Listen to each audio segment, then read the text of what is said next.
काढलाय उगवला पण कांदा पिकले अजून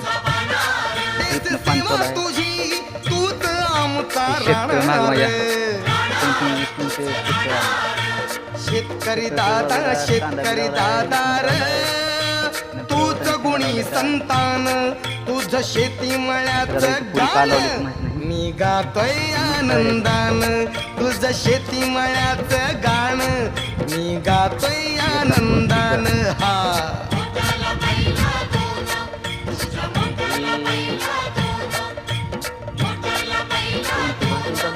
आपल्याला शेतकऱ्याला कळत नाही काय नाही काय तर लावले नाव काय मध्ये एवढं मोठं शेत मला पाहिजे 10-20 मिनिटांची शेत इकडे 2 एकरमध्ये ऊस कुठे भाजी लावले कांदा लावले त्या साईडला लसूण लावले नंतर अजून इकडल्या साईडला ऊस हे ऊस ते ऊस तिकडे अजून चालू आहे खाली काढणं अजून ऊस मस्त आहे बाबा शेतकऱ्याचं नियोजन लाईक करा कमेंट करा भावांनो